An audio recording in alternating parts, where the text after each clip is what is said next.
विपक्ष है, इसको भी जब तक से पहलवान अखाड़े में लड़ रहे हैं और विरोधी नहीं बढ़िया रहेगा तो मजा नहीं आएगा, फिर तो जीत खा जाएगा वो। कि हमारा दो काम करना चाहिए, जनसंख्या के ऊपर कंट्रोल करना चाहिए मोदी जी को, ये कानून लाना चाहिए जनसंख्या के ऊपर में। आज में आप विदेश में भी हमारा डंका बज गया, आज भारतीय जहाँ पर भी हो सुरक्षित अपने आप को महसूस करते हैं। 6 नंबर पर आ गए। शिक्षा में भी बहुत सारी यूनिवर्सिटियों में उन्होंने योगदान दिया, बहुत सारी यूनिवर्सिटियों का विकास हुआ।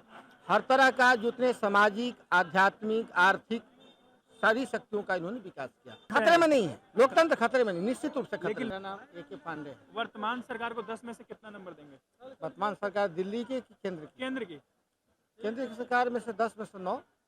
1 नंबर क्यों घटा सर? आप 1 नंबर इसलिए मैं काट रहा हूँ कि अपोजिशन थोड़ा सा स्ट्रांग होना चाहिए। जो अपोजिशन का हर, मान लीजिए कि हमारे पिता ने, बाप दादा ने गलती कर दिया तो उस जनरेशन को बार बार रिमूव करने की आवश्यकता नहीं है।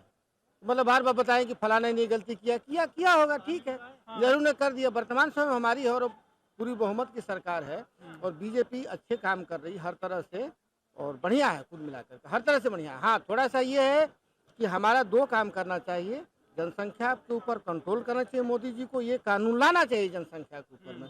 और जो धार्मिक उद्देश्य, जो भावनाएं बहक रही, उसको भी कंट्रोल करना चाहिए।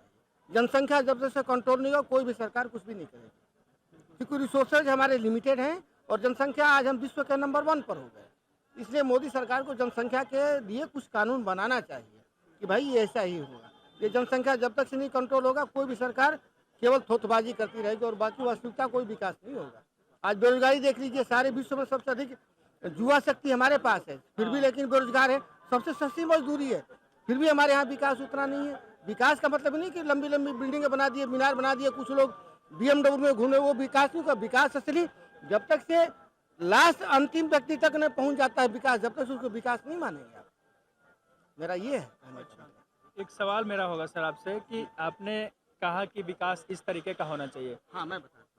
कुछ लोग बोल रहे थे कि सड़क का निर्माण हो रहा है, ये सब निर्माण है, तो विकास देश का इससे जोड़ा जाए या जो आप बोले इससे जोड़ा जाए? नहीं, मैं बताता हूँ। देखिए, विकास मूलतः आदमी 3 चीज़ों के लिए कोई भी मतलब काम करता है। सबसे पहली बात है शिक्षा, स्वास्थ्य और उसके बाद में जाके होता अपनी जिंदगी का लास्ट स्टेज में परवरिश के लिए। 3 ही चीज के लिए धन संचय किया जाता है, चाहे कोई भी व्यक्ति हो, अमीर हो चाहे गरीब हो।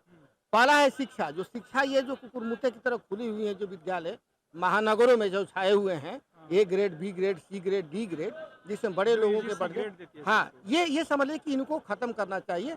सबके लिए एक ही सिलेबस होना चाहिए। ये नहीं कि आपका लड़का दिल्ली स्कूल में पढ़ रहा है तो मेरा लड़का उस स्कूल में पढ़ रहा है, उसने नहीं। ये शिक्षा, हाँ, जैसे आप मोदी जी सबसे अधिक विदेश में घूमते हैं, विदेश की शिक्षा नीति देख लीजिए, जो नीचे लेवल तक है वहाँ तक शिक्षा की एकदम बिल्कुल बढ़िया व्यवस्था है। हायर एजुकेशन पर जाकर के वो डिवाइड हो जाती है और यही होती है हर देश में। बाई चॉइस भी हो जाता है और हमारे यहाँ नहीं है ऐसा। इसलिए शिक्षा में मूलतः उलचूल परिवर्तन करना पड़ेगा। और जैसे मान लीजिए एक नर्सरी क्लास का बच्चा है, अब उसको ABCD नहीं आ रहा है, उसका डोनेशन हम 1 लाख रुपए दे रहे हैं एडमिशन कराने के लिए। क्या तुक है, हो जा रहा है, क्या मतलब है? और बच्चा को 39 बोलते हो, 39 बोलते तो नहीं सीखता है। कहता 39 क्या होता है जी, 39 बोलिए तब वो समझेगा। 79 नहीं समझता है जी, 79 नहीं समझता है जी। तो हम अपनी दोनों शिक्षा को साथ साथ लेकर चलें। फिर आता है चिकित्सा की बात। चिकित्सा में जो हमारा आयुर्वेद का है, आयुर्वेद को मूलतः केवल बाबा रामदेव के ऊपर ठिकरा मत फोड़ा जाए कि बाबा रामदेव इसको करेंगे। इसमें हमारी भारतीय कंपनियों को, हमारे भारतीय ऋषि परंपराओं को आगे बढ़ाना पड़ेगा, जो कि काफ़ी फायदेमंद होगा। उसके बाद में आता है अब आप तीसरी जो पीढ़ी है कि हमें उस तरह का व्यवस्था किया जाए जो बुजुर्ग समय में हमें कुछ हेल्प सहायता भी मिले। इस तरह का अनुवांशिक योगदान देना पड़ेगा सरकार को। सर आप 9 नंबर दिए सरकार को, हाँ, थोड़ा अब उसकी बात कर लें। हाँ, किस बिहार पे आपने 9 नंबर? 9 नंबर में ये देखिए देश का GDP बढ़ा हुआ है।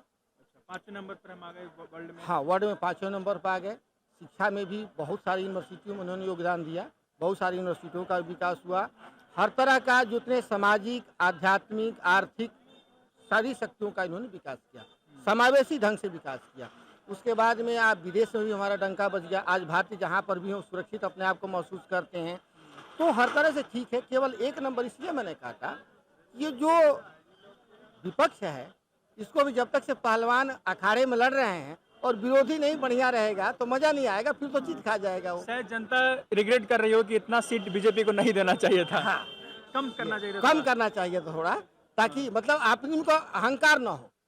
व्यक्ति को गर्व होना अच्छी बात है, अहंकार होना अच्छी बात नहीं। तो सर शायद लग रहा है राहुल गांधी भी ये बात बोलते हैं कि मोदी सरकार तानाशाह की तरह बर्ताव करते हैं, ये आरोप सही है? देखिए, राहुल गांधी जी को जो उनके चमचे हैं, जब तक से वो नहीं सुधरेंगे ना, जब तक से राहुल जी का विकास नहीं होगा। अच्छा, कहा जाता है, वेद में नियम है कि सचिव वैद्य गुरु तीन जो प्रिय बोल ही भयास, राज धर्म तन तीन कर हो यही बेग ही नाश। इसका अर्थ समझाएं। इसका अर्थ ये है कि सचिव जो आपका मंत्री है, वैद्य, गुरु और मित्र, ये तीन जो से सचिव जैसे आपका है, तो बताए कि सर ये काम करने से हमें घाटा होगा, मेरे समझ से इस काम को नहीं करना करेगा तो उसमें राजनीति का सर्वनाश होगा। डॉक्टर है, आपको शुगर हुआ है, डॉक्टर साहब रसगुल्ला खा लो थोड़ा सा गार करके नीचे से, तो नहीं ठीक है। और मतलब कि तन तीन ही तरह का है, और उसी तरह से नहीं करेंगे तो नहीं है।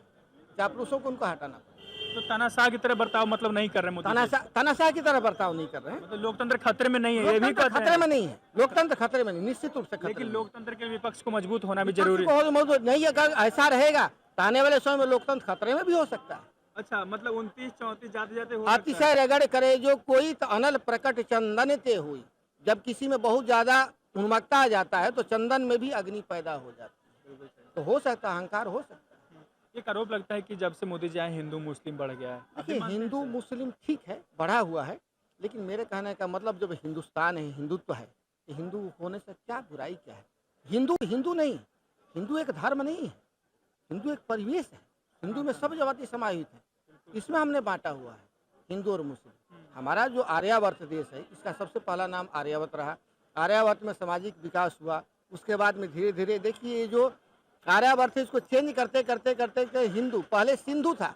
ये जो हमारे यूनान के लोग आए पहले सिंधु, उनको सिंधु बोलने नहीं आता, उन्होंने हिंदू बोल दिया। ये हिंदू नहीं है, ये रिकल में सनातन है ये। जम्मू द्वीप पे भारत। हाँ, भारत खंड है, वो सिंधु है, सिंधु को हिंदू उन्होंने बोला, और हिंदू से धीरे धीरे ये होगा कि हिंदू या मुसलमान। हिंदुस्तान तो ये नहीं होना चाहिए सर लोकतांत्रिक देश में? लोकतांत्रिक देश में नहीं होना चाहिए। नहीं, अवश्य नहीं, हैट्रिक लगेगी मोदी सरकार की?